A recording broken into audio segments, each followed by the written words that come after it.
Você já parou para pensar o quanto o meio social e o que você consome influenciam sua autoestima e suas decisões? O que te disseram sobre sua aparência, sua voz, seu jeito de ser, que você acabou assumindo como verdade? Hoje eu quero compartilhar com você um pouco da minha trajetória e das descobertas que me levaram a construir a minha relação comigo mesma, com o meu corpo, com a minha essência e a minha autoestima. Vem comigo nessa conversa. Estou um pouco emocionada para gravar esse vídeo, já tentei algumas vezes. Eu sou Luciene É, Cortes, terapeuta e criadora da Escuta que Abraça, e você está no canal da Escuta que Abraça, um espaço onde acolhemos as nossas histórias, os processos e buscamos juntos um caminho de cura e fortalecimento. O que eu compartilho aqui pode ajudar a reconhecer algumas influências externas que moldaram a sua percepção sobre si mesmo e, quem sabe, te inspirar a resgatar a sua própria verdade, aquela que sempre esteve dentro de você. Desde muito pequena, eu escutava coisas sobre meu cabelo que deveria ficar mais alinhado, mais arrumado, enfim, tinha todo um trabalho das minhas mais velhas para tentar mesmo trazer um asseio, o asseio que a sociedade dizia que era asseio sobre o meu cabelo. E eu cresci acreditando que havia algo errado com a minha aparência natural, com o meu nariz, com os meus lábios, enfim, mas eu quero falar hoje um pouco mais sobre o meu cabelo e sobre como foi o processo de transição capilar.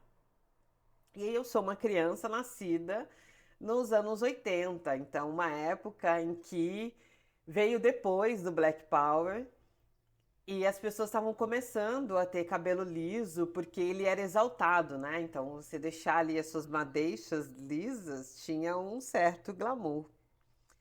E o impacto dessa crença de que o cabelo liso era mais bonito foi se introjetando em mim e eu aceitei isso como verdade ao longo da minha vida, porque era uma busca por aceitação que foi me levando a usar cada vez mais métodos químicos para buscar essa mudança de aparência. Eu me recordo de que muito nova, ali entre os 7 e 8 anos, já tinha um processo de alisamento que me levava a dores de cabeça, um cheiro insuportável daquela química que era utilizada e a muitas feridas no cabelo quando passava um pouco do tempo para poder tirar aquela química e acabava me machucando. E ainda quando eu chegava na escola, tinha uns garotos que faziam bullying, ficavam me comparando com um artista que na época também fazia esse tipo de procedimento, mas era meio que uma sátira, sabe? E eu sofria bastante com esse processo, mas fazia, enfim, era criança e ali e aquilo facilitava, porque eu doía naquele dia, naquele momento, mas depois eu tinha outros tantos tempos sem dor, outros tantos tempos de alívio disso, né? A cabeça não estava doendo mais durante muito tempo até a próxima renovação dessa química. E aí era o ciclo de tentar me encaixar nessa falsa sensação de alívio. E eu comecei a fazer isso também com a minha filha. Eu passei essa mentalidade para ela sem perceber, até que ela mesma me ensinou uma nova perspectiva. A minha filha aí por volta dos 13 anos, ela já desde muito cedo também, eu me recordo ali entre os 4 e 5 anos já fazia essa química. E aí a virada de chave foi que aos 13 anos, depois de ficar horas em um salão de cabeleireiro que a gente levava ela, eu e minha irmã sempre cuidou maravilhosamente de forma incrível dos meus filhos. É uma segunda mãe para os meus filhos, inclusive. E a gente levava a minha filha para um salão de cabeleireiro que usava uma química com menos abrasivos para as crianças, mas ficava cerca de quase um dia dentro daquele salão de cabeleireiro. Eram horas daquele procedimento, até que minha filha, aos 13 anos, decidiu que queria usar tranças. E aí, essa decisão dela me fez questionar. Minha filha nasceu, eu tinha 21 anos. Então, aí, por volta dos meus 30 e poucos, ela me fez questionar tudo aquilo que eu enxergava como bom para o meu cabelo. E foi aí que eu percebi que eu também poderia me libertar das expectativas externas. Eu estava num momento com a alopécia muito acentuada. A alopécia é uma doença autoimune que impacta pelos, cabelos, o corpo. Eu já nasci com alopécia, eu tenho pouquíssima sobrancelha. Agora vocês vão perceber porque eu tô falando, geralmente as pessoas não percebem, elas só percebem quando eu levo a atenção delas para isso. Mas eu tenho pouquíssimos pelos, tá? Eu me estruturo assim, eu já nasci com as laterais do cabelo ali bem ralinhas. Mas esse processo ficou meio que adormecido até que o impacto emocional fez com que a alopécia voltasse de forma muito acentuada. Eu perdi boa parte do meu cabelo.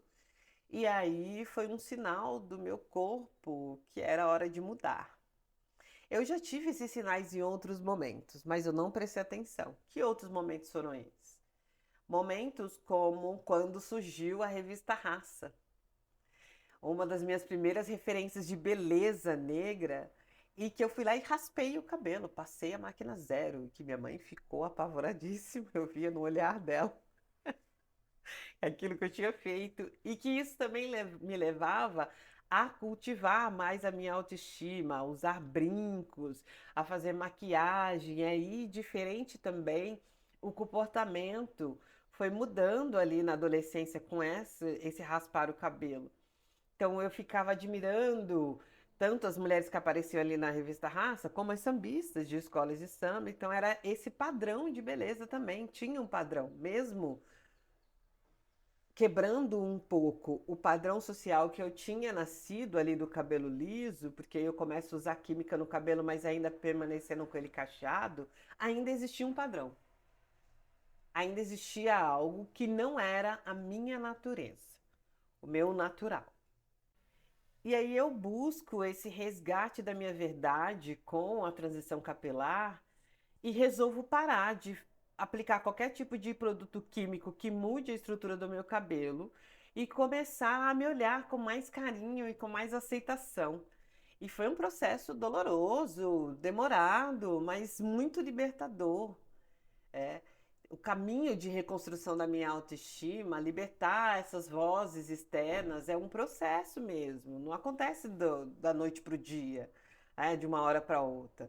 Mas como ressignificar minha relação com o espelho fez com que tudo mudasse. Porque hoje, eu estou fazendo esse vídeo porque hoje eu olhei para esse espelho e comecei a mexer no meu cabelo. E eu vejo beleza, eu vejo força aonde eu via problema. E isso me emocionou muito. E eu vou falar de novo, nem fiz maquiagem, nem nada pra fazer esse vídeo por conta disso. Porque eu tenho me emocionado muito em perceber isso, assim, o quanto eu gosto do meu cabelo, sem precisar mudar a estrutura dele, o quanto eu gosto do meu corpo, o quanto eu me tatuo, a escuta que abraça, inclusive, para dizer que eu gosto dessa pele, que eu gosto dessas marcas, que eu gosto do jeito que eu sou. E isso faz muita diferença. E você já percebeu que não, esse vídeo não é só sobre cabelo, né? É sobre se permitir existir sem pedir permissão, porque a permissão eu pedi lá no meu processo reencarnatório, quando eu escolhi os portais que me dariam vida, que gerariam essa vida, meu pai, minha mãe e minha família. Lá é que eu pedi permissão. Aqui não, aqui eu já tenho permissão de existir. Então eu só quero existir. E aí me conta se você já parou para refletir sobre o que te disseram que você deveria mudar em você. Me conta aqui nos comentários se essa história ressoa em você.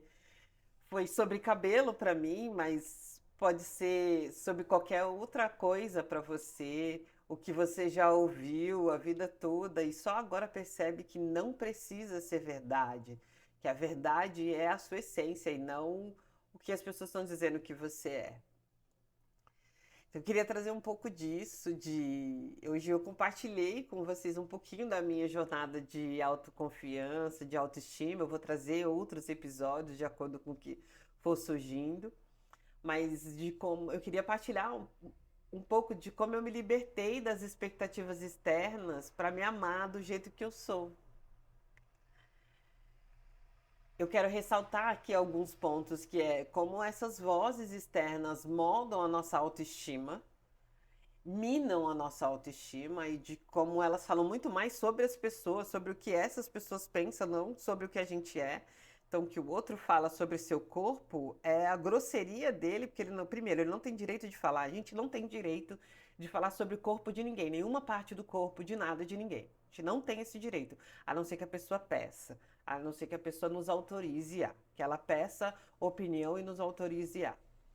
E segundo, que quando a pessoa fala sem a gente pedir autorização, é uma violência. E terceiro, que ela tá falando muito mais sobre ela do que sobre a gente. Ponto. Outra coisa é o impacto dessa crença na nossa vida, porque a gente toma essa fala da pessoa que está falando sobre ela para nossa verdade e isso impacta muito a nossa vida e a gente acaba criando um muro que nos distancia cada vez mais de quem nós somos, então a gente vai alimentando o autoabandono e a rejeição. Eu acho que o momento de virada foi quando eu percebi que a minha filha me ensinava sobre liberdade, então é sobre ouvir essa mais nova que me trouxe muito amor.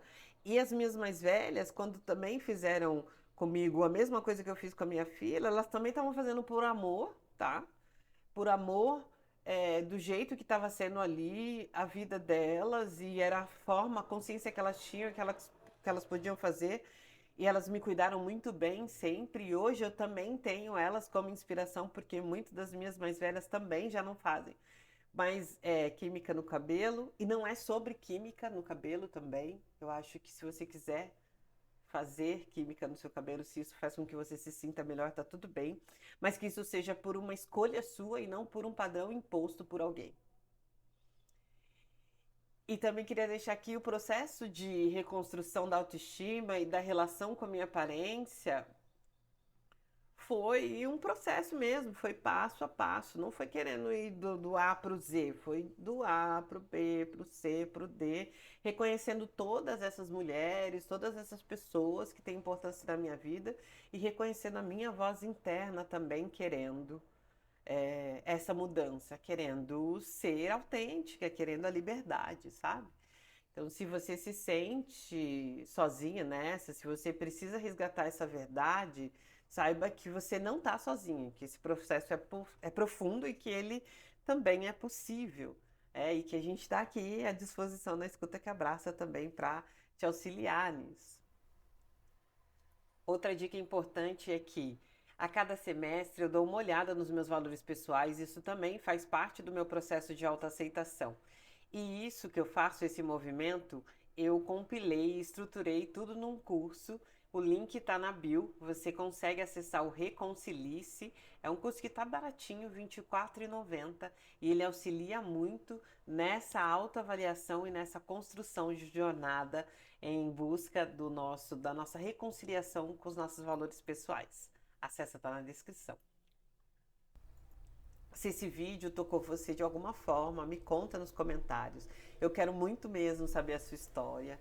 Curta, compartilhe esse vídeo com quem você acha que essa mensagem faz sentido e para que ele chegue para mais pessoas. Se inscreva no canal para mais reflexões sobre autoestima, autoconhecimento, espiritualidade e tecnologias ancestrais. E se você quer conversar mais sobre isso, saber como eu posso te ajudar, dá uma olhada nos atendimentos que eu ofereço. O link eu vou deixar aqui na descrição. Você merece se olhar com amor, você merece se escutar.